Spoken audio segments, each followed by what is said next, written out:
যশোরে টানা অতিবৃষ্টির কারণে সৃষ্ট জলাবদ্ধতা ও ক্ষতিগ্রস্ত রাস্তাঘাট পরিদর্শনে নেমেছেন মনিরামপুর উপজেলা বিএনপির সাধারণ সম্পাদক এবং আসন্ন মনিরামপুর পৌরসভা নির্বাচনের মেয়র পদপ্রার্থী জনাব আসাদুজ্জামান মিন্টু। সোমবার তিনি মনিরামপুর উপজেলার মসিমনগর ইউনিয়নের বিভিন্ন প্লাবিত অঞ্চল ও ক্ষতিগ্রস্ত রাস্তাঘাট সরেজমিনে ঘুরে দেখেন। এ সময় তিনি স্থানীয় ভুক্তভোগী সাধারণ মানুষের খোঁজ খবর নেন এবং তাদের দুর্ভোগ লাঘবে দ্রুত প্রয়োজনীয় ব্যবস্থা গ্রহণের আশ্বাস দেন।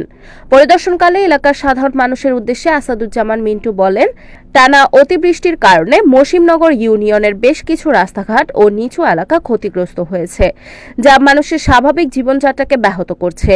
আমরা জনগণের দল করি, তাই সাধারণ মানুষের এই দুর্ভোগে ঘরে বসে থাকার প্রশ্নই আসে না।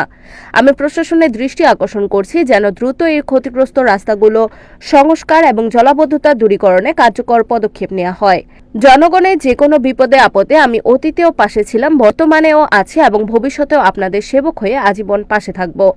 এলাকা পরিদর্শন শেষে জননেতা আসাদুজ্জামান মিন্টু মানবিকতার এক উজ্জ্বল দৃষ্টান্ত স্থাপন করেন। মসিমনগর ইউনিয়নের এক অসহায় ও চিকিৎসাধীন ক্যান্সার রোগীর খোঁজ পেয়ে তিনি তার বাড়িতে যান। রোগীর শারীরিক অবস্থার খোঁজ খবর নেওয়ার পাশাপাশি তার উন্নত চিকিৎসার জন্য ব্যক্তিগত তহবিল থেকে নগদ আর্থিক সহায়তা প্রদান করেন। আর্থিক সহায়তা প্রদানকালে তিনি বলেন, রাজনীতি কেবল ভোটের জন্য নয়, রাজনীতি হলো মানুষের সেবা করার সবচেয়ে বড় মাধ্যম। একজন মুমূর্ষ মানুষের পাশে দাঁড়ানো আমাদের নৈতিক দায়িত্ব। আসুন আমরা যে যার সামর্থ্য অনুযায়ী এই অসহায় মানুষটির চিকিৎসায় এগিয়ে আসি। উক্ত পরিদর্শনে ও মানবিক সহায়তা কার্যক্রমে উপজেলা, ইউনিয়ন ও ওয়ার্ড বিএনপির অঙ্গ সহযোগী সংগঠনের স্থানীয় নেতৃবৃন্দ এবং এলাকার গণ্যমান্য ব্যক্তিবর্গ উপস্থিত ছিলেন।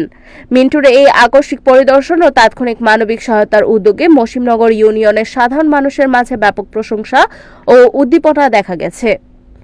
রিপোর্ট উত্তম চক্রবর্তী, NNTV, যশোর।